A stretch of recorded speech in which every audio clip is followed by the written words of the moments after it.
You are now tuned into the truth frequency. We are TFR. TFR. Truth Frequency Radio. I've been a participant in some of the most insidious lies and witnessed to deeds that no crazed man could imagine. I spent years watching you from my lofty position to know that you were the one I could trust.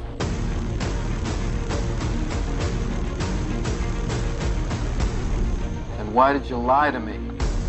There still exist some secrets which should remain secret. Truths that people are just not ready to know. Who are you to decide that? The world's reaction to such knowledge would be far too dangerous. Dangerous? You mean in the sense of outrage? Like the reaction to the Kennedy assassination, or MIAs, or radiation experiments on terminal patients. Watergate, Iran-Contra, Roswell, the Tuskegee experiments. Where will it end?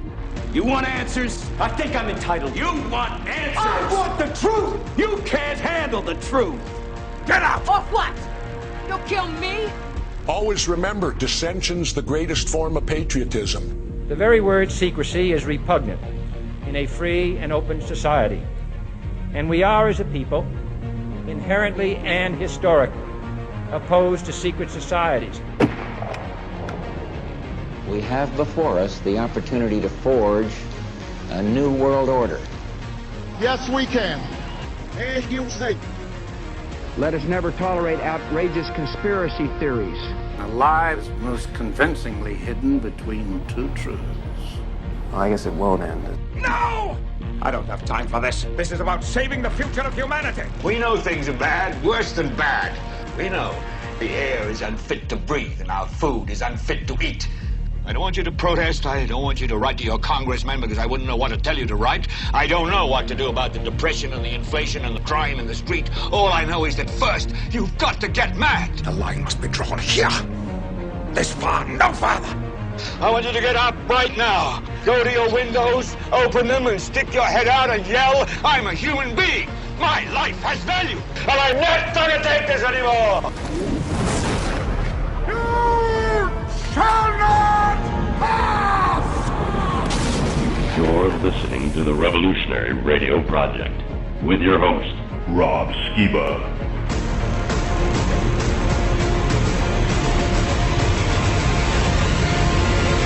And hello and welcome to the Revolutionary Radio Project. I am your host, Rob Skiba, and you know what happens whenever I play that intro. That is, of course, our conspiracy intro. So whenever I play that, we are going to be talking about government conspiracies and things of that nature. My guest this evening is Jim Lee. Jim has devoted the last 10 years to understanding and reporting the truth about the lengthy history of weather modification. He testified at the EPA's hearing on aviation pollution in August of 2015. He lectured at G. Edward Griffin's Conference on Global Warming, An Inconvenient Lie, in December of 2016. And his research has been referenced on many prominent websites, including the Comprehensive Nuclear Test Ban Treaty Organization, Canadian Geophysical Union, MIT, Harvard, and the United Nations. Jim runs 3 websites. I recommend you check all of them out. One, climateviewer.com is his blog where he covers geoengineering, pollution, privacy, and propaganda. Another one, climateviewer.org, where he has over 600 maps covering weather modification, nuclear waste, surveillance facilities, and live weather, fire, and satellite maps on Climate Viewer 3D.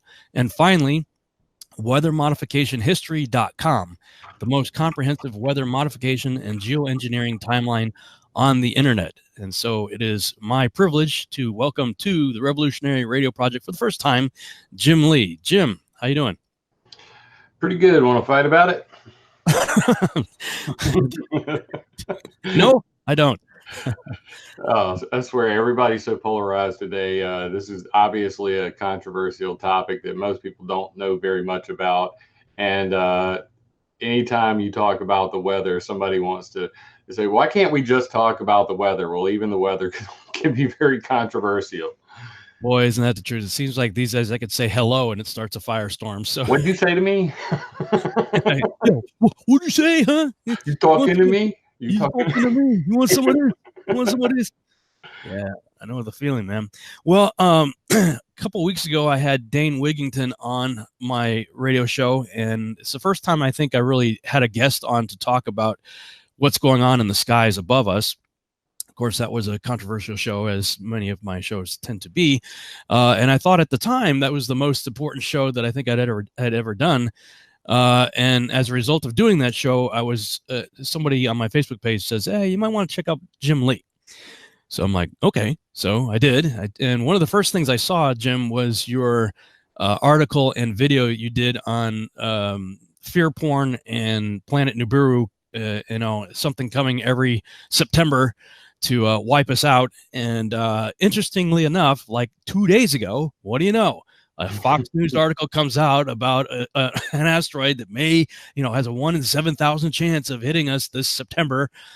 Bill Nye warning, it's inevitable. It's going to happen one of these days. And this, it predicts itself. I tend to look at the macro of things, and after being had by Comet Elenin for C2010X, and everybody was saying, "Oh, you better go to the top of mountains. There's going to be tidal waves and floods." I really started to look into the history of that after getting played, and I read an article it titled "The Anatomy of Slave Speak," and this is one of the greatest things that ever happened to me, because once I understood how I got played, how people manipulated my mind with words. From that point on, it changed the course of everything I've done since. I actually deleted over 200 articles I had written, deleted over 100 videos I made. And I was like, time to start from scratch with my fresh eyes, like the vampire who had just seen the night sky for the first time. And I realized that, there's a difference between high level and low level descriptors. And when people are using low level descriptors like apple, orange, ball, people know what these things are. We're not going to argue about the meaning of them. But when you start using words like chemtrail, contrail, good, evil, God, government, these can mean different things to different people. They're highly argumentative. And with that in mind, I tend to shy away from people who use a lot of slave speak, or new speak, as Orwell would have put it. But basically, words that are either made up by that individual or don't have a real defined meaning. So if I'm ever in a debate with someone and they use any terminology that I don't agree with, I say, please define it. And if they can't take it to a lower level descriptor, then they have just failed themselves. It's the old saying that if you can't explain it simply, you don't understand it well enough. So that's what I try to focus on, is explaining things as simply as possible. And it gets real technical, especially when you're talking about the chemtrail phenomena. But regardless, that's where I come from, this world of, being really paranoid and addicted to fear porn, just like, a lot of people are. And then realizing that, in order to be different, in order to not be part of the problem, I'm going to focus on just the facts, things that I know to be true, that I've proven by going to multiple different sources, and trying to figure out what a reputable source today is on the internet is pretty hard in and of itself. But that's where I come from with this. Yeah, right on. Well, that was, one of the things that really impressed me about you was the fact that you had taken down 200 videos and articles. And, I really respect somebody who is willing to admit, hey, you know what, I was wrong. And, I knowing how much time and effort goes into writing blogs and producing videos and stuff like that, and then to take down 200 of those things, I was like, okay, I can respect that. Yeah. Right on.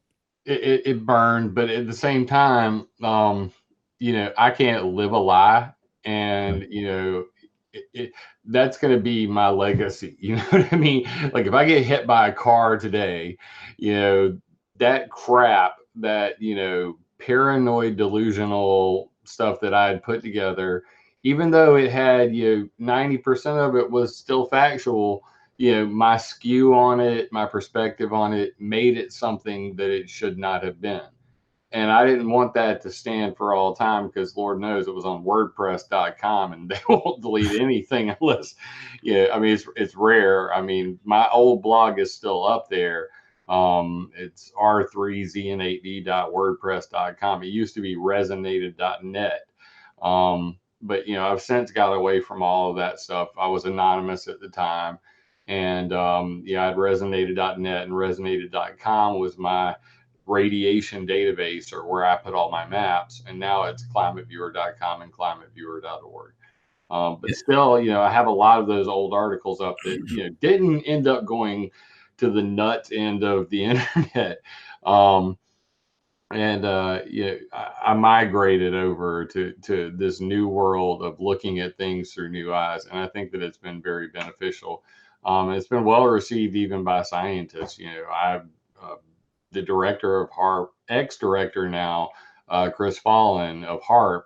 I have his cell phone number. Call him up, and he's working down at Arecibo at his ionospheric heater right now. I was like, "Can you get me pictures?" And he just tweeted a picture out a couple minutes ago. So, I mean, it's great to be able to build relationships and actually go interview the scientists who are modifying the weather, and be able to have a civil discussion with them, as opposed to saying you should all be hung. I say at the end of every video I make on YouTube, attack ideas, not people. Mm-hmm. And I think that resonates with people. And that was my original nickname, was the idea was to resonate with people, and, be able to help them understand that this is this isn't a political problem. This isn't a black versus white, or gay versus straight, or any of the other little tribalism. Our weather is something that everybody deals with, whether you're a farmer or you just want to go to the beach. Everybody in chat keeps talking about Rob's beard. I'm seriously, I have beard envy. So could you please stop talking about Rob's beard, because it's making me very jealous. I have too much Native American Indian in me to grow a full beard. I have Apache in me, so I have Apache here and Apache there. But much love to the chat room anyway. Yeah, I should be paying more attention to that. Actually, I need to get some mods, because I'm probably going to have a lot of haters in here that'll show up inevitably. But it's YouTube, so it's the cesspool of the internet. So just let the haters hate. Trollers going to troll. Yeah, I'm not very good at multitasking, so I'm trying to concentrate on what you're saying. So it's hard for me to look at the chat room at the same time. So I'm going to trust you guys to self-mod, take care of yourselves in there. But hey, somebody named Kent Skiba. That's cool. People are asking, they came in late. This is Jim Lee, my guest, Jim Lee. Jim, let's back up a little bit. I read your bio there, but let's kind of start off by telling us a little bit more about yourself, your history, and what was it that led you into getting into the topic of geoengineering in the first place? Well, I started out by, watching a lot of YouTube videos, and people were talking about things like HARP rings and, all of this, weather modification with, microwaves, and, obviously Fukushima had just happened. So I wanted to just kind of take a look at the big picture of things. So I started mapping things out on Google Earth. And what's interesting is I had mapped out 440 nuclear reactors, 2,600 nuclear detonations from around the world, 800,000 fracking wells, 1.2 million cell phone towers. The list goes on and on. All the ionospheric heaters in the world, super darn, ELF, VLF transmission sites. And this was hosted on the Google Earth Forum, the Google Earth community as it was known. And I was in the science section, and it was being downloaded left and right. It was a KML file. And then I added weather modification projects to my file. And suddenly it became a problem. And the mods over there took my file from the science section and put it in the other sentient side, aka the tinfoil hat portion of the mod of the forum. And, of course, I took great offense to this because, and just a heads up for anybody who hasn't ever been to a forum, you cannot win a war with the mods. Even though you try, you will not win. So they have the all-powerful block delete button. Oh, don't they? So, of course, I tried to make my case. Look, I'm pulling these reports directly from NOAA, the National Oceanic Atmospheric Administration. There's actually a law on the books called the Weather Modification Reporting Act of 1972. And by law, if you modify the weather in America, you have to send a report, a starting report and an interim and a final report to NOAA. So I actually got hold of those reports from NOAA and then mapped them out. And it says, who paid for it, who did it, why they do it, all of that stuff. And even though I was showing them, look, I got this from the government, these are real, they still will have none of this. So, of course, I took great offense to that. And as one who doesn't like to be told that they're stupid, even though they know they're speaking the truth, it's turned into 10 years later quite a plethora of proof at weathermodificationhistory.com. I have now upwards of probably 30 or 40 maps devoted just to weather modification and geoengineering on climateviewer.org. And, I've interviewed many, scientists who work on things such as steering atmospheric rivers, David Miles from Miles Research. I have interviews lined up with Climate Control Global Trading LLC out of the United Arab Emirates. They claim to steer atmospheric rivers and, believe it or not, typhoons with electromagnetic waves. So, it's really turned into morphed into a monster. But at the same time, I've been in the shadow ban category of, the internet for quite some time. And especially because one of my maps on climateviewer.org is the Five Eyes NSA surveillance map. So I have, all of the Five Eyes, which for those who don't know is Australia, New Zealand, Canada, US, UK. All of their surveillance facilities mapped out. And that I was interviewed by the NSA on my beach trip, at the pool. Like there was an NSA guy who literally interviewed me for 3 hours straight. So needless to say, it's been hard to get the message out there. And, my websites were hacked regularly by Air Force bases, which we will not mention today. And my name's Jim Lee, climateviewer.com for those asking in chat. And, it's been real hard to get the message out because at the end of the day, truth is scarier than fiction. And, when you have all these facts and at some point, it's like what, Vox Adpocalypse. These guys are getting targeted for, basically having conservative views. Well, there's something worse than being a conservative on the internet, and that's talking about national security or, talking about the real causes of climate change, not the CO2 based anthropogenic. It's not climate change; it's the climate changers. And once you start, it's not cow farts. No, it's not cow farts. It's plane farts. Since the Air Force has renamed them unidentified aerial phenomena, UAPs. Yeah. We're reclaiming UFO to mean unidentified farting objects for all of the white unmarked planes that don't show up on Plane Tracker that are farting all over the sky. Yeah. But regardless, all of this stuff, when you're starting to name names and addresses and all of that stuff, suddenly, it doesn't matter who shares my stuff on Facebook. You go and you see 0 interactions, no likes, no comments, no nothing. And then you log out and you log in with your fake account and you go to the same person's wall and none of those shares are there. And, you know, I've documented this multiple times. So it's like, it's very hard to continue to try to use any type of social media when you know that nobody can see the stuff that's being shared. And you know, that's just comes with the territory, but it's not going to stop me. And that's why I appreciate people like yourself, you know, doing interviews, because it allows me to get around that, you know, that whole shadow ban blocked world. We're going to have to reach more and more further out into, you know, individuals who do their own podcasts and aren't stuck on these social media platforms to get the truth out.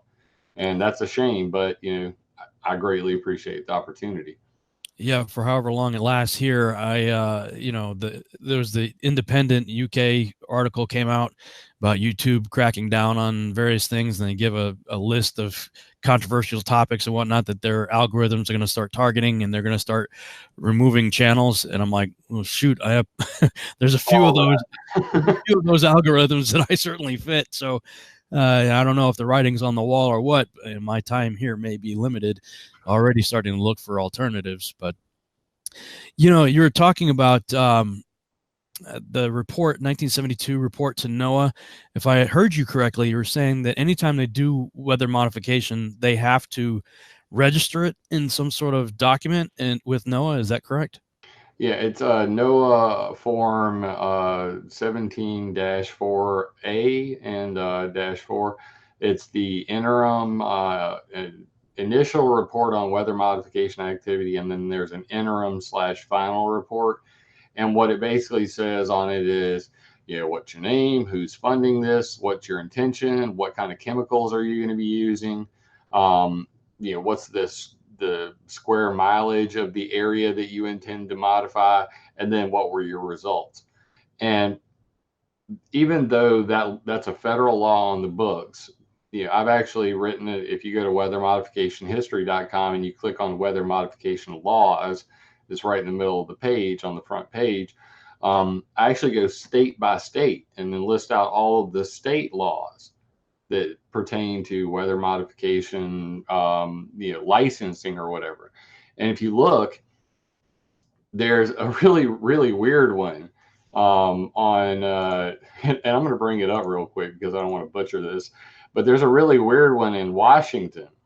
And basically, they've carved out an exemption for some pretty weird reasons. It's this is at apps.legislation.leg.wa.gov. The department, to the extent it deems practical, shall provide regulation for exempting from license and permit and liability requirements. The last one's the most important, liability requirements. So when they're screwing with the weather, you can't sue them. Exempt from license, permit, and liability requirements. Here's who's exempt in the state of Washington. Research and development and experiments by state and federal agencies, institutions of higher learning, you freaking kidding me, colleges, and bona fide nonprofit research organization. Nonprofits, just any nonprofit. Number 2, laboratory research and experiments. I don't care if you do weather modification inside a lab. That's not weather modification. Number 3, activities of an emergent character for protection against fire, frost, sleet, or fog. So if there's a major forest fire, you can be exempt from doing weather modification to try to put it out. It's probably a good thing. Number 4, activities normally engaged in for purposes other than those of inducing, increasing, decreasing, or preventing precipitation or hail. So that's a lot of exemptions. Yeah. I mean, from just giving a blanket, you know, exemption to state and federal agencies and colleges and nonprofits to anything that isn't normal weather modification can be completely exempt from reporting. That's super freaking creepy. And I don't know that this state law supersedes the, you know, federal law, but, you know, when I go through the weather modification reports at NOAA, what I notice is there aren't very many from the state of Washington, if at all. So this is kind of a gray area where, you know, the purpose of weathermodificationhistory.com was to track weather modification all the way back to the 1800s. Now, I could start way earlier than that because, I mean, you can get into, fireworks and the Chinese and, Indian rain dancing and the Battle of Antietam and the black powder smoke, rifles creating rainfall on the battlefield.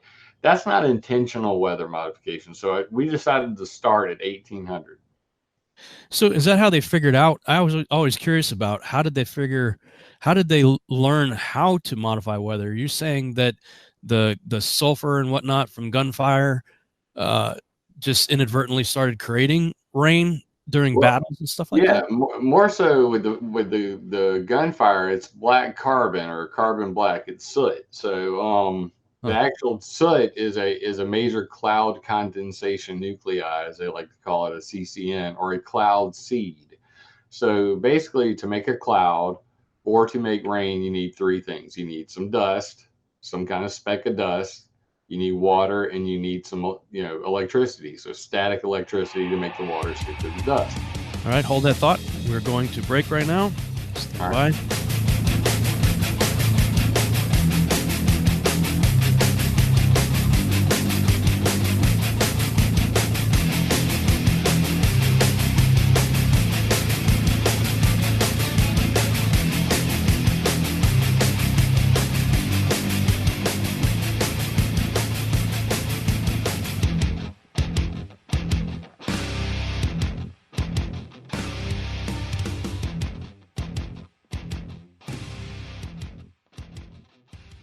And we're back on the Revolutionary Radio Project. I am your host, Rob Skiba, and this evening I'm talking with my guest, Jim Lee. Right before the break, Jim, you were talking about three things that are needed to do cloud seeding. So if you want to pick up where you left off. Yeah, so in order to create a cloud, you need dust, water, and electricity. So basically, any type of aerosol, as it's known, any type of, and they range from the natural end of mold, funguses, even viruses. There's a bacteria called Pseudomonas syringae that's a cloud seeding bacteria. It normally would grow on crops, and as a result, they created something called ice minus, and there are many different pesticides and sprays that keep ice off of crops. Well, that same bacteria that puts ice on crops is a natural cloud seed. Trees create natural cloud seeds. Little known fact. So as we start to destroy the natural sources of cloud condensation nuclei, or cloud seeds, they've been replaced over the years by technocrats that want to control the weather, that want to keep the water falling. Well, we have two things going on here. We have basically planes putting massive amounts of water into the sky, and if you overseed the sky, you can actually shut rain off. So what we need is a proper balance of the dust, the water, and the electricity. And the electricity comes from multiple sources like galactic cosmic rays. Right now we're in a solar minimum. So what happens is our ionosphere is actually weakened, which means that because we have a weaker ionosphere, more galactic cosmic rays can penetrate the ionosphere and make it down to the cloud level. That creates more clouds. So right now, we should be seeing increased hurricane activity, increased floods, increased clouds. As we go back towards a solar maximum, it's a 13-year cycle. The ionosphere will strengthen. There will be less clouds. There will be more crazy people. There's a guy named Andrew Shizvesky, I believe his name was, who wrote a paper called Sunspots and Mass Excitability. And it was about how most of the revolutions of the world took place during solar maximums. So right now, in the solar minimum, dead center of the solar minimum, you're going to have people who tend to care less about the types of things we're talking about. And world leaders know this. They know that about this 13-year cycle and how people are at red alert during solar maximums and that weather is at its craziest during solar minimums. So this is something that, obviously even the weather modification scientists recognize that they can take advantage of that sort of thing. So what are we seeing right now? We're seeing right now 202% of the snowpack in California as normally recorded. We're seeing massive floods all across the heartland of America, farmer, inundated completely, because it's not like they stopped doing the weather modification that they were doing when we were in a solar maximum. They just continue on doing it. And then when we have increased rainfall that's going to be naturally there, and they're still putting their seeds up in the sky to make more and more rain, that's when we end up with these massive flood conditions, where we end up with these basketball size hail. And the reason it's a problem is there really is no transparency. With all of the exemptions, with the fact that NOAA doesn't really make these reports public, there are very few states that require by law public notice of weather modification activities. So we end up in a world where China is literally covering the entire Tibetan plateau with thousands of cloud seeding generators. They're on the ground. They actually just shoot the silver iodide up into the sky. And they're doing it on such a massive scale that can literally throw off the weather coming all the way across the Pacific. And it's happening in every country around the world. You name a country, I can tell you who's doing the weather modification there and what are they using. Well, can I stop you there? Because I'm thinking to myself, can we lobby for or demand or whatever from our state representatives and whatnot that our state it requires public notification prior to weather modification? That's the first thought I had. And second thought is, if any activity like this actually does modify the weather, it's not going to be just localized over, Dallas, Texas, for instance. Whatever happens up there is going to affect other surrounding communities and even other surrounding states, and in some cases, other surrounding nations. So whatever one entity is doing, it has effects to other people. So if we make it a requirement that you have to tell us first and we have to consent to it, whether we're going to allow you to do it or not, because it seems like there's a massive liability problem here. Right? Am I right about that? Or you are right about that. And there have been several court cases involving farmers who tried to do something about it, but of course they always go right back to it was God, not us. That was nature that did it, not the weather modification people, because whenever they actually give their notification to NOAA, they're just saying, hey, we're going to do cloud seeding on these mountains. It's going to be called snowpack augmentation, and it's going to happen from October to March of every single year. They don't say the actual days that they're actually lighting up the little burner. They don't say, the time, so to give you an example, if a storm, were to pass over the Rocky Mountains and they see the storm coming, they're of course going to light their burners up because they want to get as much snow on top of those mountains as possible so that in the springtime it melts and they don't run out of water for the rest of the year. And this is widely, even advertised by the people doing it, like Idaho Power Company. I mean, you can go look up videos and they're like, we have to do this because we need the water for our dams so that we generate electricity and we need the water. But the problem is we don't know the date and time and hour that they're actually doing it so that we can track and see, did this storm suddenly intensify and cause flood damage, cause tornadoes? So that there is no real honesty about any of this. That's why I've actually proposed what I call the Environmental Modification Accountability Act. And it's based on the Weather Warfare Ban of 1978, NMOD. And NMOD is the Environmental Modification Convention. Basically what happened was, in Vietnam, Henry Kissinger the CIA, along with the Air Force and the U.S. Navy, Wright-Patterson Air Force Base, China Lake, California, for the Navy. They did Operation Popeye, which was also later renamed Operation Intermediary Compatriot. It was weather warfare over Vietnam, and their slogan was "Make mud, not war." And their idea was to basically flood out the Ho Chi Minh Trail to make it impossible for the Viet Cong to be able to,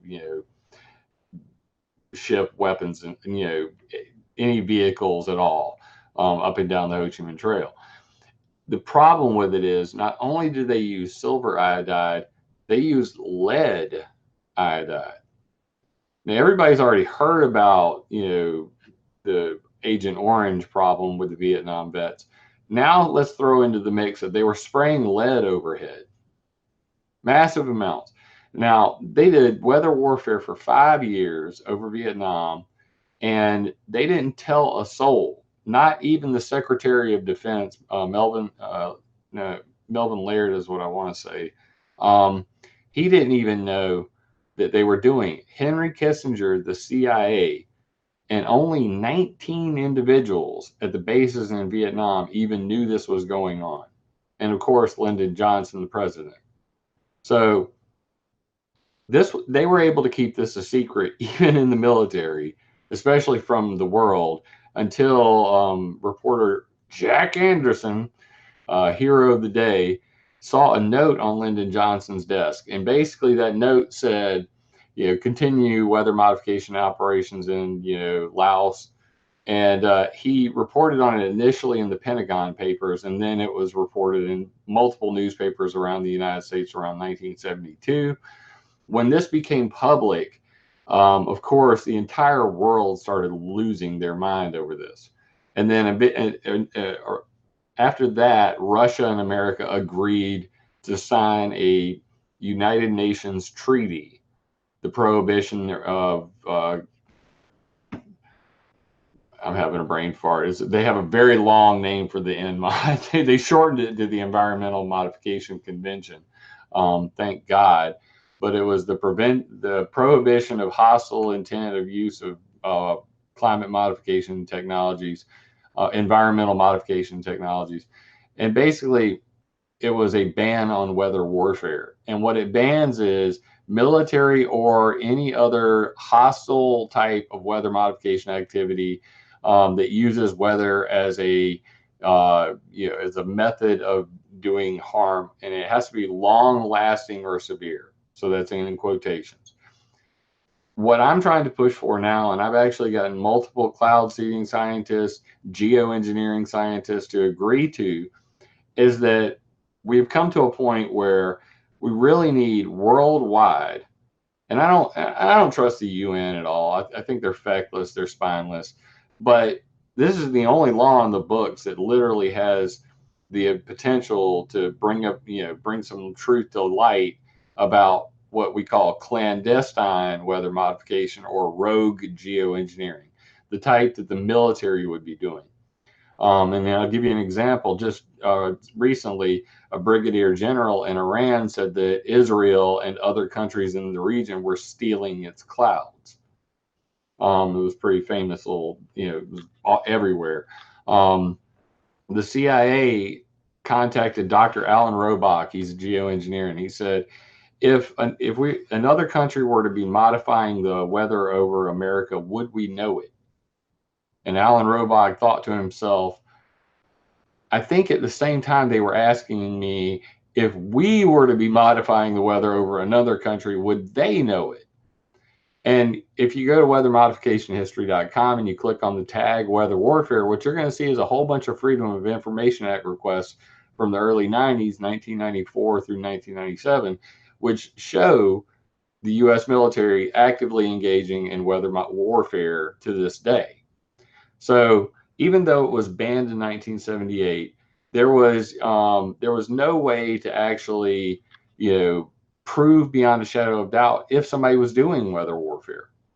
So my solution, which is at climateviewer.com/NMOD, ENMOD, is, basically, if you click on geoengineering right there, and then you'll see it on the sidebar. So just scroll down, just right there.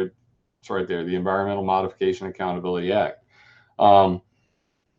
The idea is to bring transparency and verification to a law that's already on the books, to create an international registry of atmospheric experimentation that is in real time, not just, hey, we're going to modify the weather between, and I got a slideshow right there, spreadsheet kind of presentation, PowerPoint presentation that you can go through that'll explain all of that, and legal references at the bottom.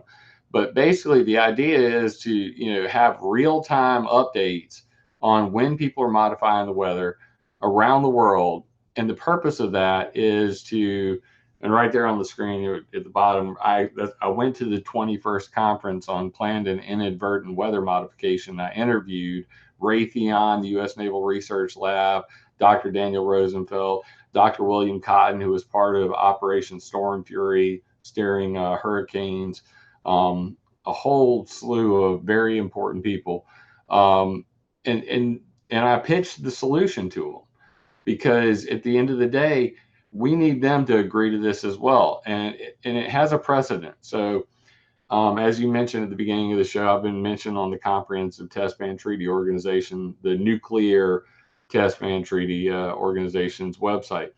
The Limited Test Ban Treaty was a nuclear ban on upper atmospheric nuclear explosions. The purpose of that was to keep people from, blowing radiation all over the place and trying to blow up the damn ionosphere. So what did they do? After they banned nuclear weapons in space and in the sky, they made a way to find out if somebody's doing it.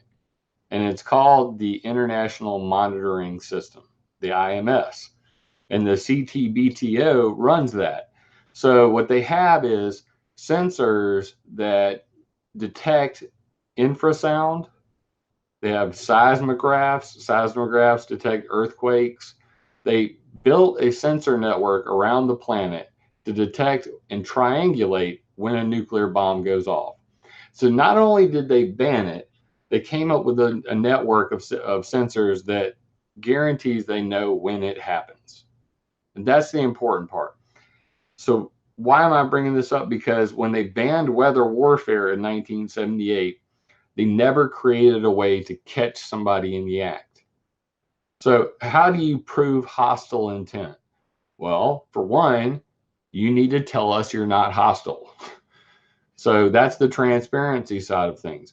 Everybody worldwide, if you're going to modify the weather, you must give it at a very least a minimum 48-hour notice prior to doing weather modification activities. It is displayed in real time on a map, on a website, so that everybody worldwide, including climate scientists who are trying to understand why the hell the weather guy is always wrong, that they can look at it in real time and say, well, there's going to be a weather modification activity at this location in 2 days. And then they can study it and see what happens. The purpose of this is, now that we've got everybody worldwide saying, because you're not going to ban it flat out. I mean, there's too much money involved in it. There's too many companies involved in it. So we get everybody to admit when they're doing it and why they're doing it. Then we build sensors to catch people who didn't tell us. But I don't trust the government. So my solution is 2 parts. One, the governments, universities, satellites, all of them, that they build their own international monitoring system, just like with the nuclear ban, for catching people doing weather modification. And then we also have a citizen-powered one that's in your backyard that the government can't shut off, that the government can't control. And that was the idea behind Climate Viewer, was to have a climate viewer in your backyard that has a camera pointed at the sky, that has, and that's what Climate Viewer Maps is about. The idea was to, in real time, show, what it looks like over your sky, take rain measurements, right there. That's the 50 years of UN tracking weather modification projects. And these are just weather modification activities from around the world that were reported to the United Nations World Meteorological Organization's expert team on weather modification. So these are actual UN reports, but they stopped doing them in 2007. Go figure. Those are some of the court cases, the eyeballs that, and you can see that link right there, RBS2. That's a legal court case file that has a whole bunch of different court cases. But regardless, if we are able to create a network, in your backyard that can see the sky, that can detect the chemicals that would be used in weather modification in your rain, to look for the signatures of electromagnetic radiation that could be used to modify the weather, and then have a real-time sensor network that's owned by the people for the people worldwide, in addition to a government one, then I think we could actually get to a point where we could say, we caught you doing weather warfare. Well, isn't that why that would never happen? Like, if they are actively doing clandestine operations, they don't want anybody to know that they're doing it. So how could something like what you're proposing ever happen? Although I'm asking this question, I'm thinking to myself, on your let me put it back up. I'm going to do a screen share here. I realize people on the radio won't be able to see this, so we'll have to try to talk people through what's happening here. But if you go to weathermodificationhistory.com, you have a number of links at the top of the page: home, timeline, newspapers, resources, and gallery. Under resources, you have patents and laws. Is there a way to go through these and have attorneys go through these laws to see, okay, here's the laws that are on the books on this. How can we work within the law to expose things that are not being done according to their own laws, number one, and enforce these laws, number two? Like, if they're supposed to be reporting to NOAA what they're going to do and when. I mean, I live here in the Dallas-Fort Worth Metroplex area, North Dallas area. They spray the crap out of the skies here. Texas has got the most weather modification activities of any state in the union. Oh, it's horrible. And it affects me. I have a friend also who works at a hospital, and he says every time they spray, we have a marked and noticeable massive increase in respiratory issues. People, elderly especially, young people of all ages and all races and whatnot, coming in, and you can literally bank on it. It's like, okay, grid in the sky, get ready, we're going to have rush hour, people having respiratory issues. So, I mean, it seems to me that a class action lawsuit is needed. You talked about unmarked. I dropped you a link in chat. Click that, Jewel. Okay. June 6, 2019, meeting of the Weather Modification Advisory Committee in Texas. So Texas actually is one of the few states that actually broadcast live their licensing for weather modification activities. And I've seen some real jewels in some of these. As a result of my previous endeavors on commenting on these, they have now permanently disabled comments for all of these. This is recent, huh? June 6, 2019. That just happened. Yeah, for people listening on the radio, you could go to the YouTube channel Texas Licensing, and the video we're referring to here is June 6, 2019, meeting of the Weather Modification Advisory Committee. Yeah, so TDLR, and that's not too long, didn't read. That's the Texas that's the Texas licensing group. They actually have several different districts in Texas where they do the weather modification licensing, like the SOAR, Southern Ogalla. I'd have to look it up. It's been a minute, but SOAR is one of them. There's like 8 or 9 different districts in Texas, and they all meet. They get licenses from the state of Texas to do weather modification.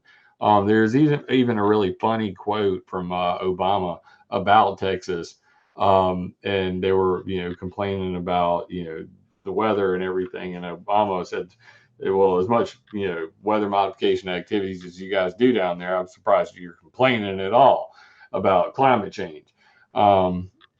So yeah, it's a little known fact, but if you know where to look, it's just right there in your face. And you live in Texas, you've never heard of any of this stuff, and that's why part of the purpose of bringing this to your attention is that there's a lot of laws on the books, but they don't really protect us. And another example, if you go back to weathermodificationhistory.com and you actually click on that laws link right there at the bottom where it says laws, you just click on that. That'll take you to climatebureau.com and the actual article on laws. I have one on patents, one on the programs, who's funding it, and one on the people. It's just names and addresses. And it shows all the international laws, the ban on geoengineering at the Convention for Biological Diversity, United States federal laws. And you can actually see right there weather modification report forms. Those are the actual forms that you fill out. They used to be at corporateservices.noaa.gov, but they pulled them down. I put a backup copy of them on my script as well. But those are the forms that you fill out. And when you see these forms, it's kind of shocking to realize that this is just for the United States. This is not worldwide. Other countries, they don't have to report a thing, and in most cases other countries, it's the military that's doing it.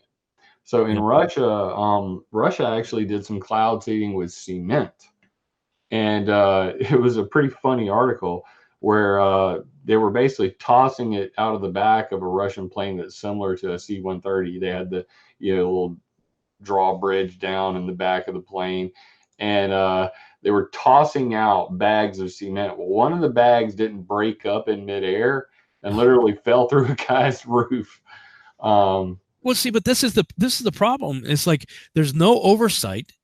They can put anything up there. I mean, we hear a lot of talk about aluminum, barium, and strontium, which are horrific enough in and of itself in terms of what it can do to life systems and things into the environment.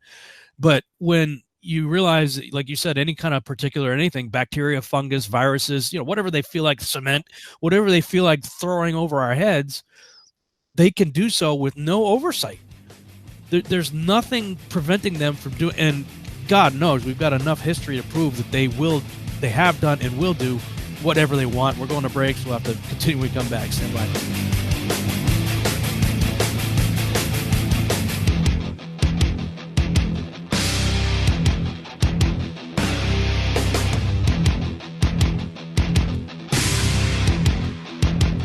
And we're back on the Revolutionary Radio Project. I am your host, Rob Skiba. For the second hour of the broadcast, I'm talking with my guest, Jim Lee.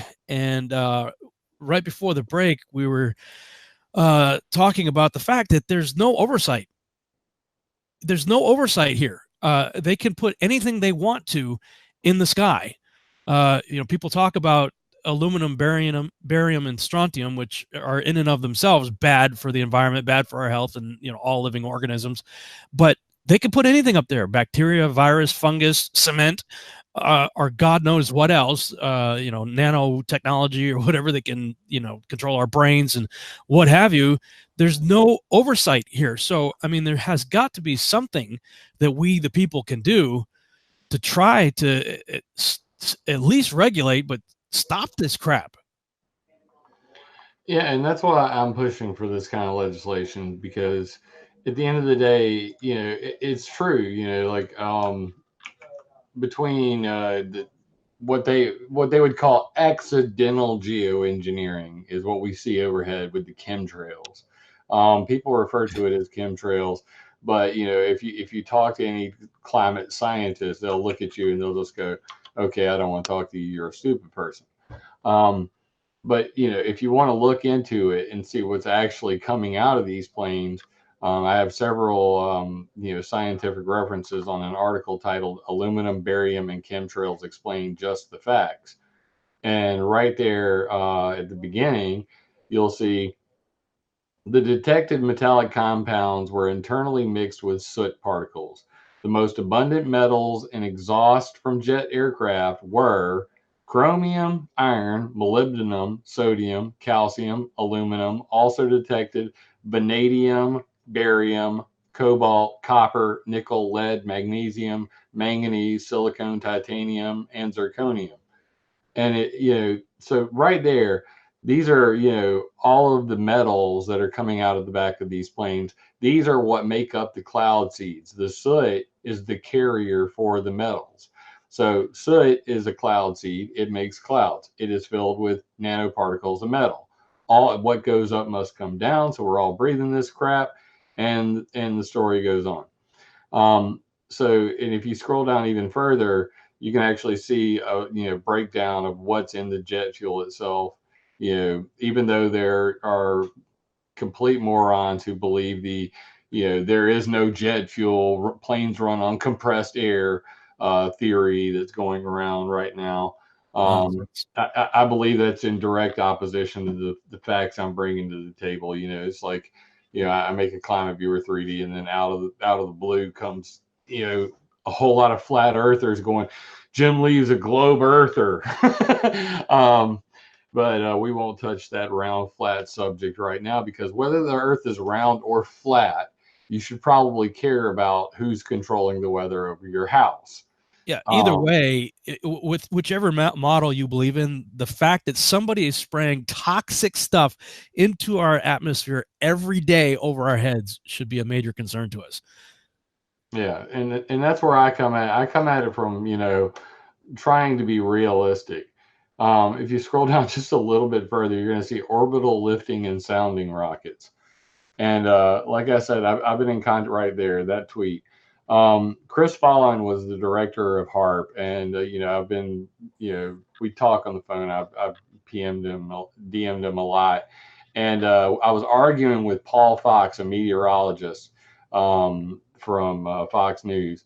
It's Paul Delgado, Paul Fox 13 on on Twitter. Don't give him hell, guys. Attack ideas, not people. And Chris jumped in and said, basically Jim's right.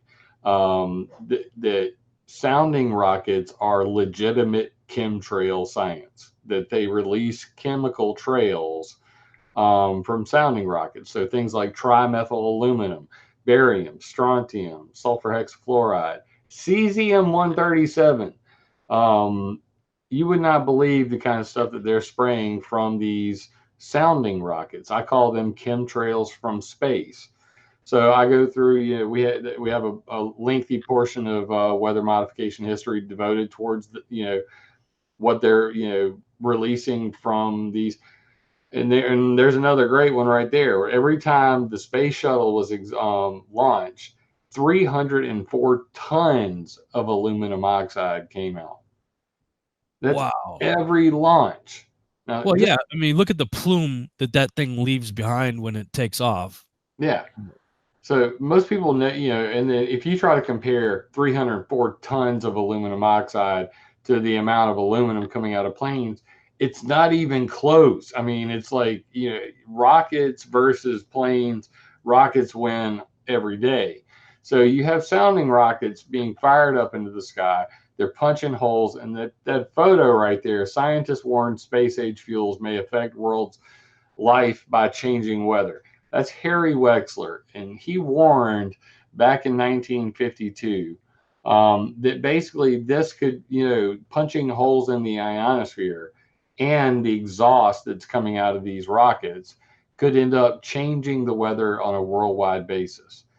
And what he's basically drawing there is the Van Allen belts and exactly what HARP and ionospheric heaters do to this day, which is VLF injection, ELF injection, and making artificial aurora and all that sort of stuff. But Harry Wexler, before he was able to give his speech, had a sudden heart attack. And the very next year, the Rand Corporation went on to say, hey, we should, this is a pretty good idea. And you can just, if you keep scrolling, you'll see it. Wexler's warning, 1962, by James Roger Fleming. I interviewed him at the Weather Modification Conference. where he actually warned about this. Then he died in 1962. And then in 1963, this was Active Experiments, Magnetospheric Modification, and Naturally Occurring Analog was published, and it was May of 1953 when they started using sounding rockets. And the whole idea was to create plasma clouds or artificial ionized clouds. So not only are they doing weather modification, they're doing space weather modification. The very next slide is Rand Corporation, more rockets. So they wrote an article called a paper called "Pollution of the Upper Atmosphere by Rockets," and it says, on the other hand, a few hundred small rockets per year, each containing 10 kilograms of chemicals, would probably double the sodium content. Similarly, less than 2 such rockets per year would be expected to double the lithium content of the sky. Man, these last conclusions have implications for future tracer experiments using these substances. So even though Wexler had warned, this is a bad idea, here you have, the Rand Corporation going, all right, so sounding rockets sounds like a great idea. Let's do this thing. And the story just goes on from there. So not only do we have, what everybody refers to chemtrails, making artificial clouds in the troposphere. That's where we live. Then you have geoengineering, which is proposed for in the stratosphere, which is above the troposphere. And then we have space weather modification with sounding rockets and firing barium and strontium and sulfur hexafluoride and heating that one right there. Multiple instrument studies of chemical releases and heating at Arecibo. They have an ionospheric heater at Arecibo, Puerto Rico, inside that big dome that was in the 007 movie. And they have what's called the Combined Release and Radiation Effect Satellite, CRES. And this is a satellite that sits there in space, and they press a button and it shoots barium out. What? And they press a different button, it shoots trimethyl aluminum out. And then the reason they do that is because the Van Allen belts are invisible. And this stuff is magnetically charged. So it sticks to the Van Allen belts. It sticks to the magnetosphere. And then they can see where upper atmospheric winds are.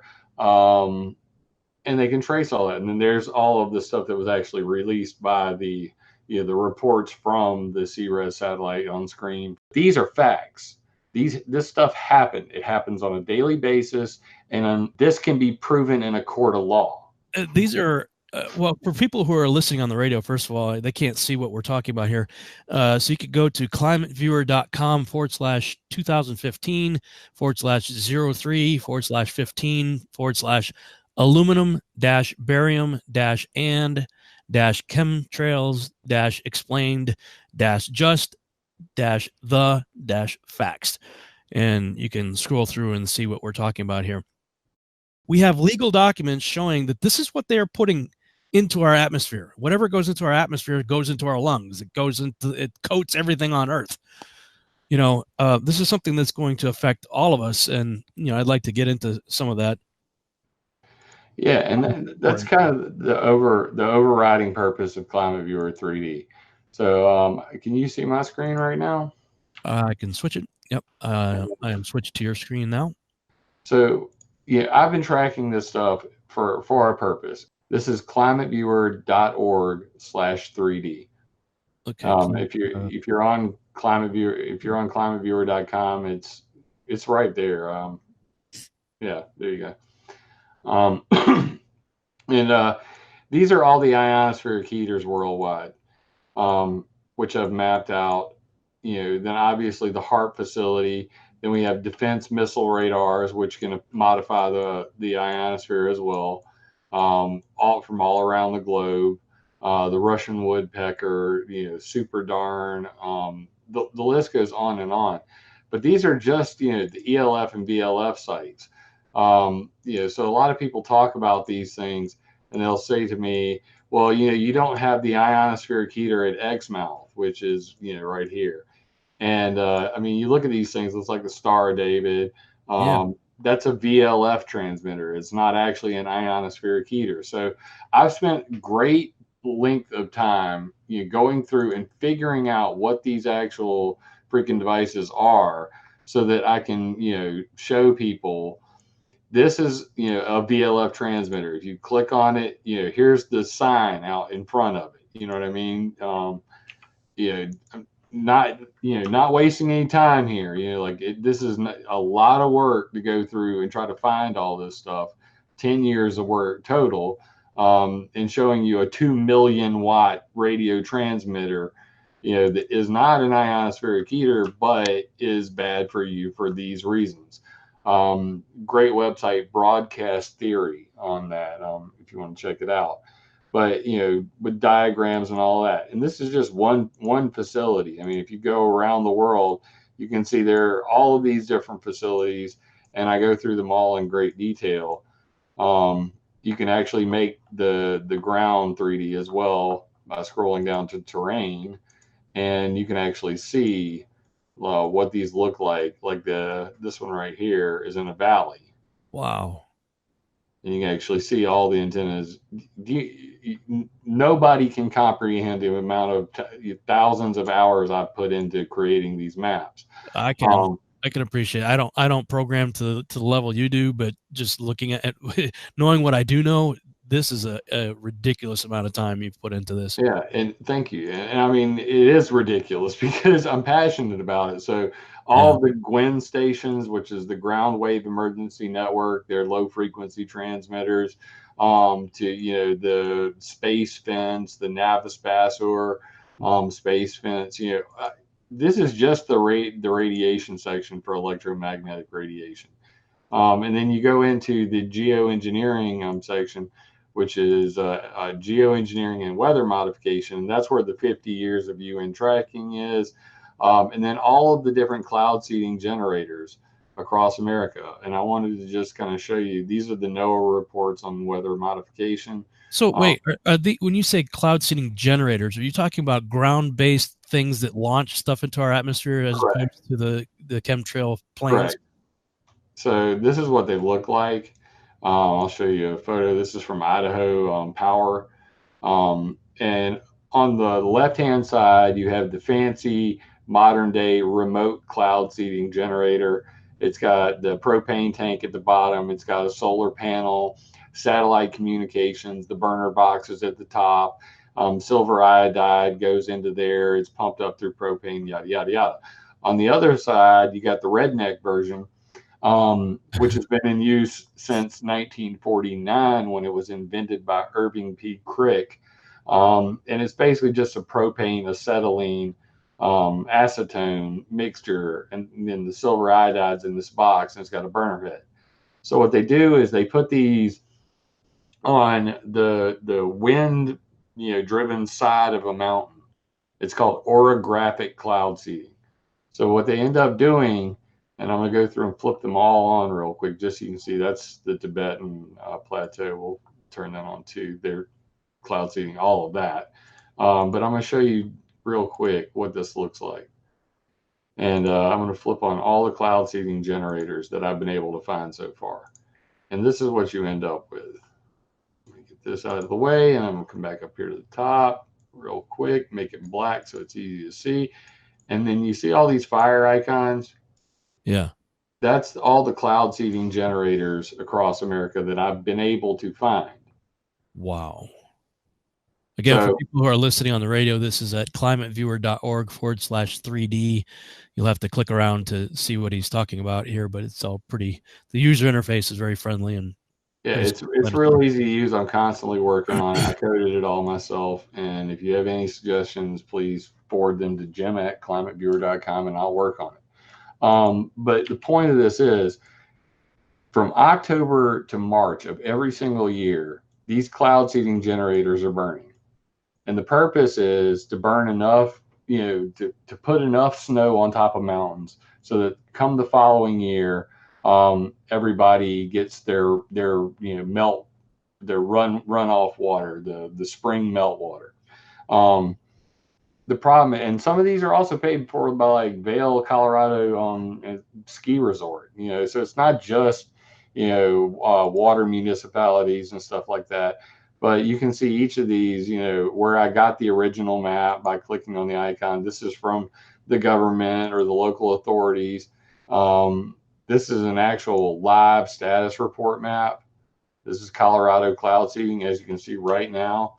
As of right now, none of them are on. They are gray.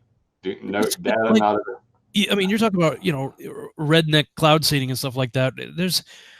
I'm looking at this. I'm frankly getting horrified because it's bad enough what they're spraying in our skies, but any Joe Blow can set up anything with the butane burner or whatever, and be launching stuff into the sky. Yeah. I mean, this is Santa Barbara, California, and they're doing it all through California. I want to talk about that too. Aluminum and some of these metals. I mean, they have, when it comes to flashpoint and stuff like that. Do you think that that's the reason why these wildfires are going so crazy? I mean, if they're spraying the crap out of the sky with these types of metals, and that's coating all the trees, I mean, that's got to be contributing to the intensity of these fires. Well, more so than aluminum, I would say magnesium. But I was a Boy Scout. I had a magnesium fire starter. It was pretty epic. Me too. If you've never used a magnesium fire starter, you basically flake one side off, and then you flip it over, and you got the flint, and you just drag your knife across it, and then if you don't squint your eyes, you're going to be blind for a good 20 minutes. Right. But yeah, we're basically with the jet exhaust, the jet fuel is creating a buildup of these metals in the sky, and we're at like 100 to 150,000 flights a day. So when you start to do the math on that, and I even have a map, specifically for that, about, let me clear all these off and I'll bring it up while we're talking, about the highways in the sky. And most people don't realize there's even such a thing. But, all of these flights, they're not just randomly running around. In some cases they are, and in some cases they're military flights, so they're not going to show up on flight radar. But if you look at basically, the actual highways that are known, these are just the major highways. And you can see that that's a lot of grids, okay?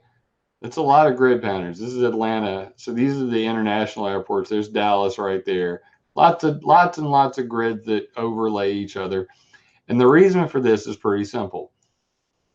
They have something called Next Gen, and it's the Next Gen Transportation System. It's a supercomputer like Skynet. It's at the FAA. And what it does is it routes all the flights. So in California, you've got two major highways that run up and down the West Coast.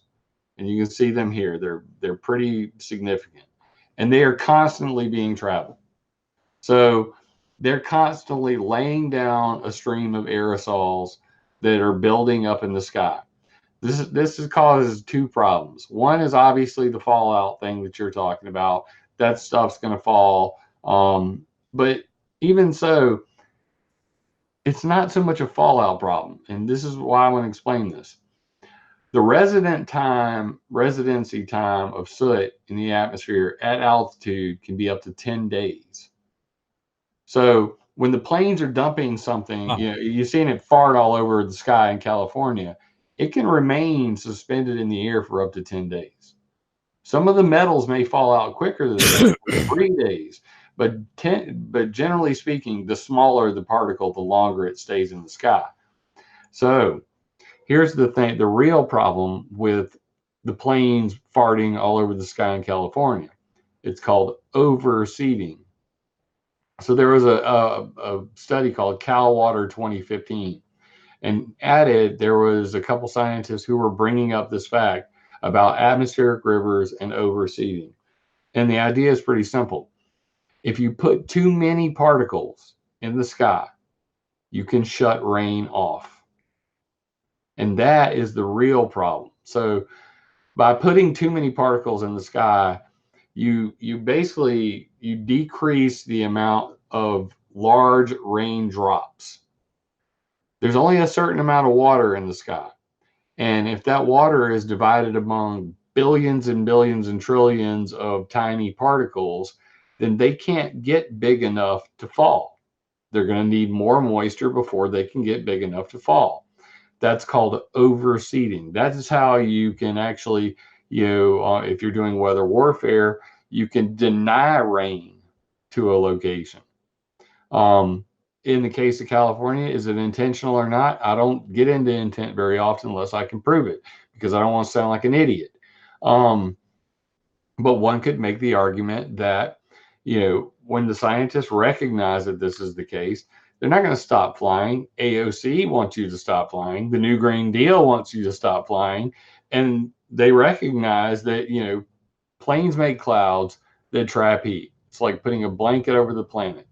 At night, the heat should escape back out to space, but instead, those clouds, they insulate the planet at night. That affects what's called the diurnal temperature range. So I try to talk about the pollution aspects of aviation-induced cloudiness, as the scientists would call it, or contrail-induced cirrus. At the end of the day, they are making cirrus clouds. And those cirrus clouds are filled with metals. And those metals are raining down on us. That is the science of this, and that is why it's a problem. But 10 years of looking at this problem, we need transparency and verification. I believe it's going to start with bolstering the weather warfare ban of 1978, giving it some teeth, and then taking it to a state-by-state level, where we actually get to know what's going on. And then that way, I think people will be so outraged if they knew the size and scope of what was going on, in the weather modification activities, that geoengineering would never occur. The type of damaging chemicals coming down, in the rain, we would know that if we had proper sensors, but there are no sensor networks that test for this sort of thing. And people do their own rainfall samples, and they get mocked whenever they take it to, any county or state board. We need some actual evidence that's on a worldwide basis. And we need to create a movement of people who are pragmatic, that want to see this problem solved, that want honesty about climate change. Talk about the plastic in the freaking ocean, the PCBs and plastic, that you're breathing in every time you take a drink of water. Your water is so polluted with Teflon and Xanax, and I mean, we don't talk about any of the kind of things that are actually affecting your health. I'm definitely not flying to go speak anywhere anymore, because the last 2 times I did, I got aerotoxic syndrome and I got very sick. Somebody said, been a fan of Mike Morales as well. Mike Morales does Above Ground World News. Good friend of mine. You guys check him out on YouTube as well. At Kart Racer with a K. But there's a couple people out there that, that I keep up with. Adapt 2030 is another one. He talks about how we're going into a solar minimum as opposed to global warming. It's actually global cooling, which is the trend currently. So I think that at the end of the day, they're racing ahead with this geoengineering idea, so they can take ownership of it and say, hey, we did cool the planet off. Yay! We weren't lying about global warming. We did geoengineering and it cooled the planet. Convenient. Yeah, I know. So we're going to break. Stand by.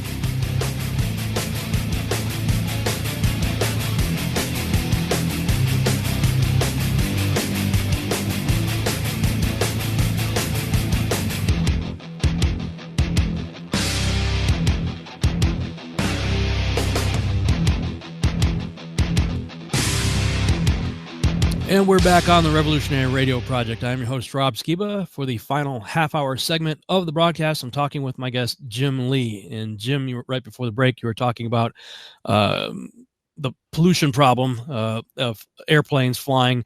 And, it seems to me that, okay, the solution is not necessarily to stop airplanes from flying. I mean, business has to continue as usual, and commerce and, all that kind of stuff, commuting. That creates its own problem in and of itself in terms of pollution. But when you add the intentional spraying on top of that, plus all the ground-based stuff, I mean, why isn't AOC and all these other people why aren't they addressing that? Instead of punishing us, the consumer that needs to travel and do things, why aren't they punishing the government and the military and whoever else is out there intentionally spraying high concentrations of toxic metals and God knows what else on us? Because it's all about control. It's very simple. One of my favorite writers, Patrick Wood, wrote the book Technocracy Rising. And he runs a website called Technocracy News. And technocracy is ruled by the scientific method. And it's about the one world government, that is ruled by a board of supervisors who create a balanced load. They control all the resources of the planet, and water being water being the second greatest resource on the planet, you being number one. So at the end of the day, these scientist politicians, they want to control everything. And why would you admit that you can control the weather to the public when you could just go on there and say, hey, these hurricanes are all because of climate change and that's your fault. You need to change your behavior. Instead of going, in 2008, the Department of Homeland Security had a hurricane modification workshop where they invited climate engineering scientists to talk about how to steer hurricanes.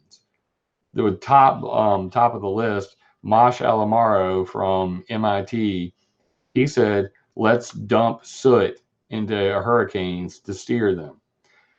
This is based on a prior work in 1976 called Carbon Dust Absorption of Solar Energy, and where William Gray and a bunch of other scientists said, if we dump soot into a hurricane, soot is black. It will be heated by the sun. We can take the cold pools in the hurricanes and heat them and then change the direction of a hurricane or snuff it out. Stephen Salter, another geoengineer, came up with something called the Salter sink, which is basically a tube to suck cold water from the bottom of the ocean up to the surface to cool off the surface of it. Even back as far as 1965, in restoring the quality of our environment, they talked about putting monolayer films on the surface of the ocean to, snuff out hurricanes, which is basically the idea of creating like oil slicks to snuff out hurricanes.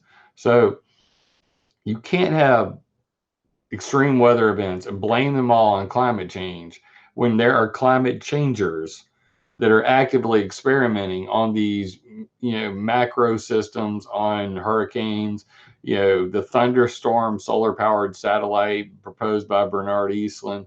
The idea is to put a satellite in space with solar powered wings on it, and it shoots a microwave directed energy wave, into a hurricane to change the thermodynamics of it and either snuff it out or steer it. So anybody who can control the weather can use it for good or evil. And that's the root of the problem. So the fact that man wants to control everything is human nature. We can't change the human nature aspect of it. We can't change the behavior of militaries that aren't going to admit to this in public. We have to catch them in the act. And that's why I'm proposing the solution to the weather warfare ban of 1978, that we actually create some kind of transparency and verification, because they're never going to admit to this sort of thing. Well, I mean, I'm sorry to cut you off, but I mean, I'm real passionate about the catch them in the act thing myself. And, I know various people have taken planes up behind chemtrail planes and taken samples of what's being sprayed, as well as shooting video of it and things of that nature. My thing is, most people are just, I do what I'm told, they, especially in the military, you don't question orders, you do what you're told. in civilian pilots, many of these guys, I'm sure, have been told supposedly by white robe priests, that they believe, well, this is needed to save the planet. So I'm out there, I'm doing my job to save the planet. Regardless, there are pilots flying planes. Those planes are taking off from runways someplace. So, my thing is like, well, if we could figure out where those planes are taking off and we could go there and do peaceful demonstrations, blockade the roads or something, we've got to take a stand here. Our lives depend on it. They're freaking killing us. It's like if we can gather enough people to go to these places and blockade the road and say, sorry, I don't consent to you killing me, destroying my atmosphere, the air that I breathe. I don't consent to that, then they can't get to their planes. And that's obviously going to stir the attention of the media and the local police, I'm sure. Here's the problem with that theory. And I'm going to share the screen one more time for those watching the stream. You can't stop every plane. So the problem is we could stop enough that would to cause, in other words, to get the people to, most people don't even know there's anything happening. I know. It's like we've got, we do a radio show like this. Cool. I got 511 people watching live on YouTube. We'll have a few thousand listening on the radio. And then when I put it back on YouTube, we'll get a few thousand views again.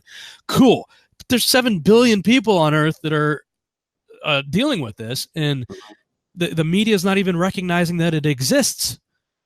Well, here's the problem with that. All right, so I try to divide the two. You have military, and then you have commercial. Now, even in the scientific papers put out by geoengineering scientists, they say they need anywhere from 4 to 100 planes to geoengineer the whole planet. Okay? So, if they only need 100 planes at max, and we have at any one given time, 4,000 flights over the United States. At any given time, there's 4,000 flights in the air. And there's 150,000 flights per day. You have to realize that, are you talking about getting in front of just the military ones? Because that's going to be very tough. And I'm all for civil disobedience if that's a realistic goal. But when you look at things like I have on the screen, this article is titled "Jet Biofuel Enlisted for Contrail Control." Now, this is every single flight on the planet. This is their plan, to use biofuels to control when they create clouds, how they create clouds, and what those clouds do. So that's every flight, not just the military ones. This is about the pollution that we're seeing now, that they are experimenting on those clouds to make them not heat the planet, but cool the planet. So now suddenly we're not just concerned about secret planes with secret pipes and secret pumps with unmarked flight, and all that. And the article says, contrails might be the punchline in culture these days, thanks to the imaginative folks who've rechristened them chemtrails and embroidered them with elaborate theories involving government and corporate misdeed. But contrails are pretty serious business for a less conspiratorial reason. Scientists believe these ice clouds generated by water exhaust gases from aircraft engines could have a real impact on the climate, perhaps cooling temperatures during the day and warming them at night. Now, here's where it gets really bad. They've actually started testing these flights.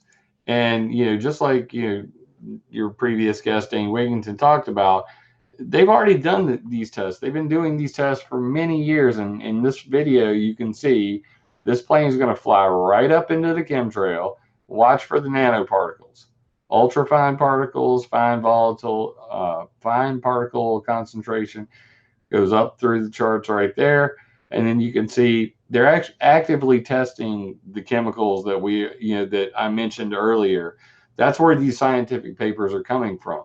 So, not to disdain or anything, but the stuff about these metals and the exhaust coming out of these planes, has been on my website for, since 2014.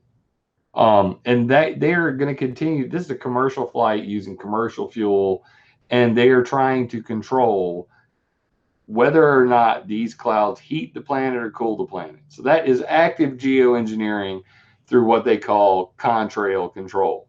And you can see again in this video, there's the chemtrail. It's black like that because you normally can't see it from this angle, but that's the soot that's in it. And the soot is filled with metals, and this is the science plane flying up into it doing the samples. So they're testing these biofuels for contrail control right now. And if you go over here to doped jet fuel, you can see that they have several of these tests going on right now as ND Max. This is the current one. The last one, that was us at the EPA doing a hearing. But this is the one I want to bring up.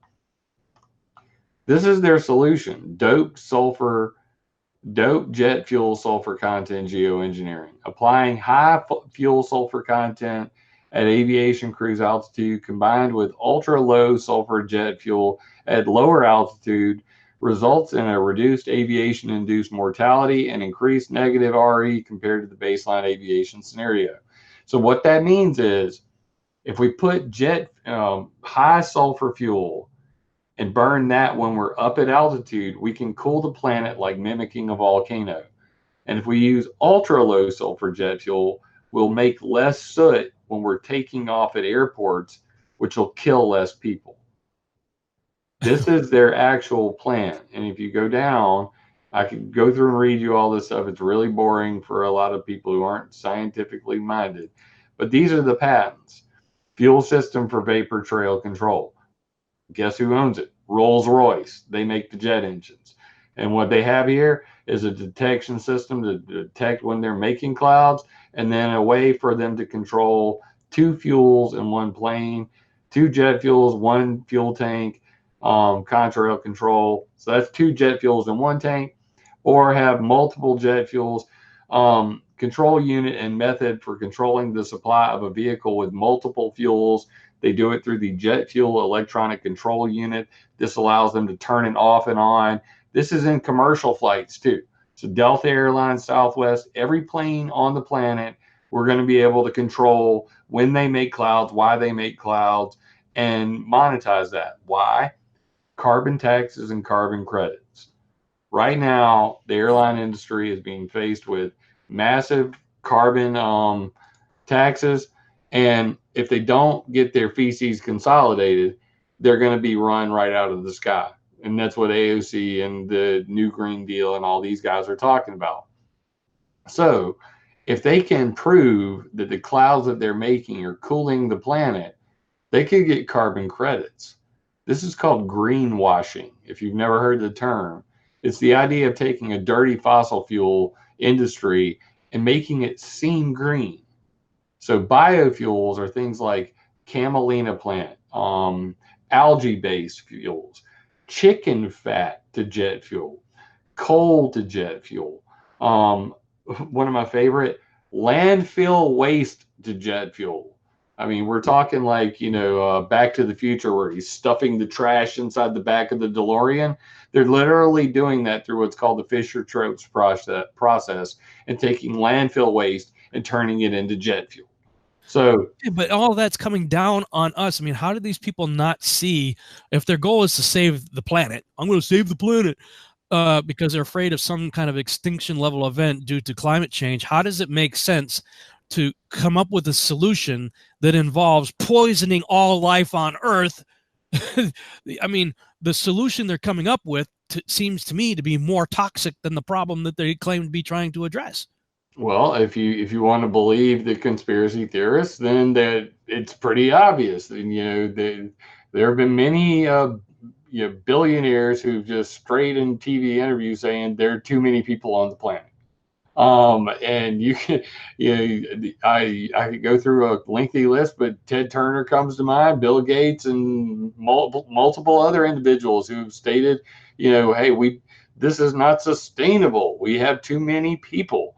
So are they trying to kill everybody on the planet or not? I don't know. What they say they're trying to do is stop the Greenland ice sheets from melting. And I could show you the 5 separate articles from like New Scientist, Nature.com, and several prominent publication sites that say Greenland ice sheet melts more when it's cloudy. So basically, they have recognized that it isn't CO2. It's just what's called the calendar effect. It's much more complicated than that. That they're not accounting for the grand solar minimum, grand solar maximums. They're not accounting for galactic cosmic rays, cloud formation. None of this stuff is in the IPCC models. So I was at a conference this past weekend, and they were talking about the increased volcanic activity supposedly being registered in Antarctica. And so they're all worried about the Ross Ice Shelf and all this other stuff melting, supposedly due to, global warming. If it's about cow farting and human population, why aren't you taking? I mean, it seems to me that if this ice sheet is covering a whole bunch of volcanoes underneath, and volcanoes release hot stuff like lava, that might be the better. Yeah, I mean, and here's the worst part of it. Their biggest solution for global warming is geoengineering solar radiation management, or what they call solar geoengineering, climate engineering, stratospheric aerosol injection. All of these ideas are to create a sunscreen in the sky to mimic what Mount Pinatubo did. When it erupted, it dropped the temperature of the planet by like 2 degrees Celsius. And they were like, yippee-ki-yay, MFer, let's go mimic volcanoes. So David Keith is supposedly going to have an experiment at any moment called the Strato Cruiser or ScopeX, where they're going to spray chemicals in the sky and they're trying to make this legal on a worldwide basis so that they can save us from climate change, save us from global warming, temporarily put a sunscreen in the sky. Well, guess what? They're already doing that. They've been doing that for 60 plus years, and they have no idea what the actual effects of it are. So in my mind, there was a great documentary called The Corporation, and it was about it gave you the 7 reasons that you could be classified a psychopath, and how corporations meet all 7 of those classifications. They don't care about the effects that they do to others, and the list goes on. And really, climate scientists are the same way. They work in their bubble. When I first started debating Ken Caldera, one of the top scientists, he actually runs a fund by Bill Gates called the FICER, Fund for Innovative Climate Energy Research. Bill Gates gives money to Ken Caldera and David Keith, and they dole it out to all these other scientists that beg for grant money from Bill Gates. So I was debating Ken Caldera, and I said, this could be used for military purposes. This could be used for this and this and this. And why do you have a patent for steering hurricanes with your name and Bill Gates' name on it? I mean, are you geoengineering or are you weather modifying? So at the end of the day, geoengineering, I argued to him, was just a way for them to circumvent international laws that are already on the books for weather modification. So if you call it geoengineering and you don't call it global weather modification, then suddenly none of these laws apply to us. We need to write new laws. And that's exactly what they've done. But there's a guy named Ben Kravitz and Alan Robach.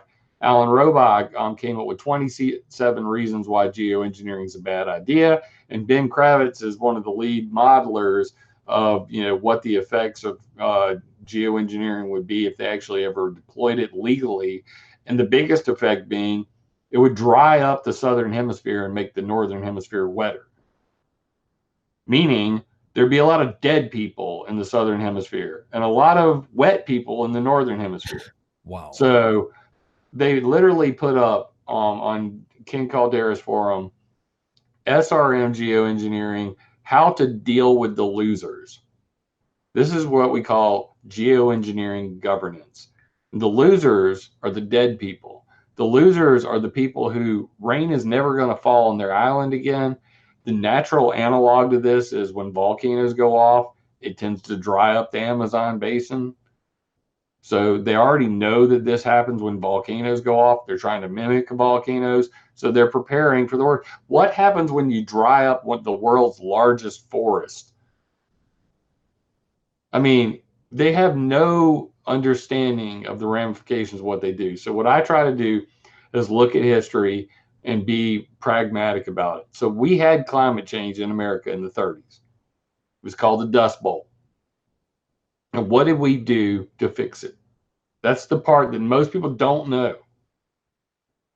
And it was called the oh my goodness, I'm having a brain fart. Bring my own damn website up.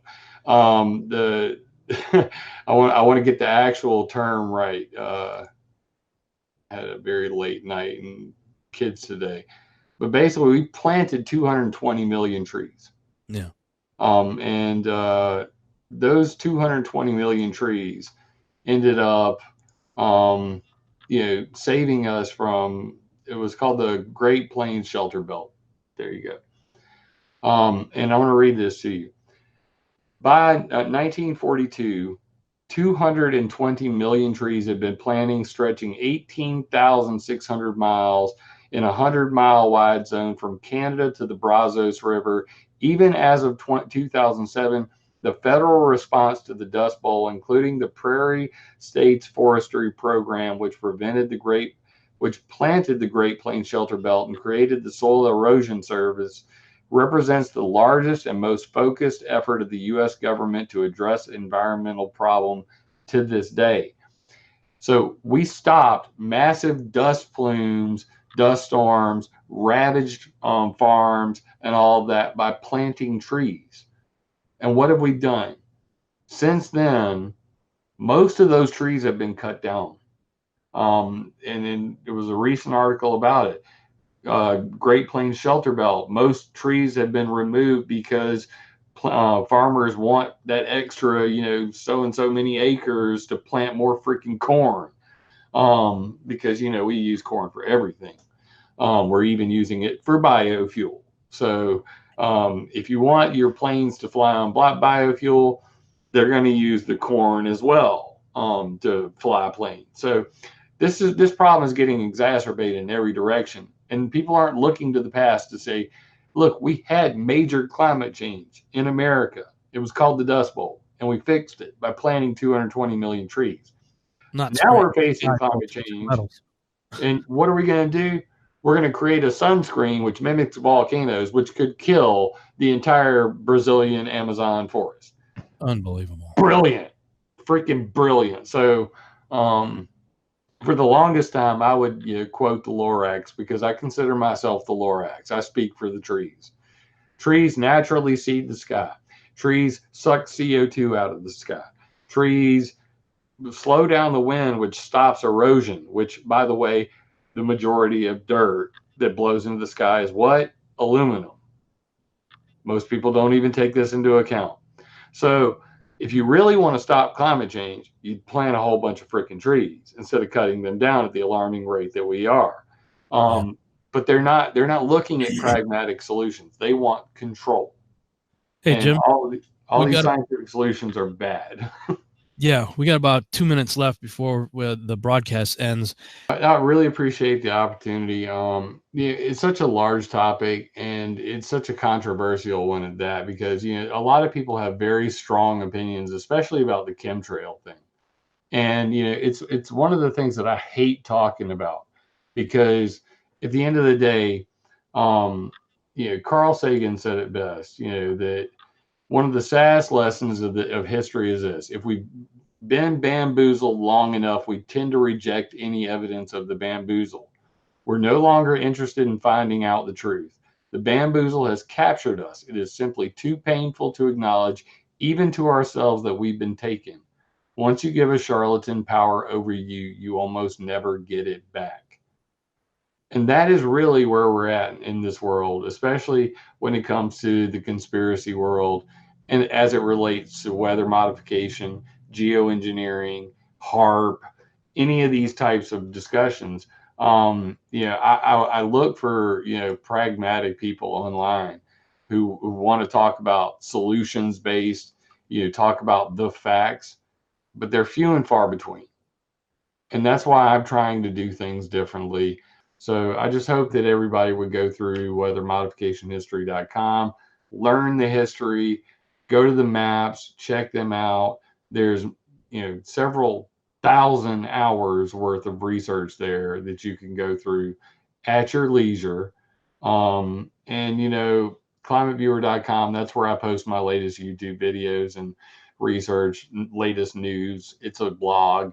But climateviewer.org and weathermodificationhistory.com, they're timeless. I mean, they 30 years from now, there will be stuff on there that still people have no freaking clue about. And I'm going to I will ensure that that's up long past the day I die. Jim, thank you so much for coming on tonight. This has been great. I can see we need to do another show. Certainly. Thank you guys for listening to the Revolutionary Radio Project. We'll see you back next Wednesday, 11 p.m. Central Standard Time. Thank you. Good night.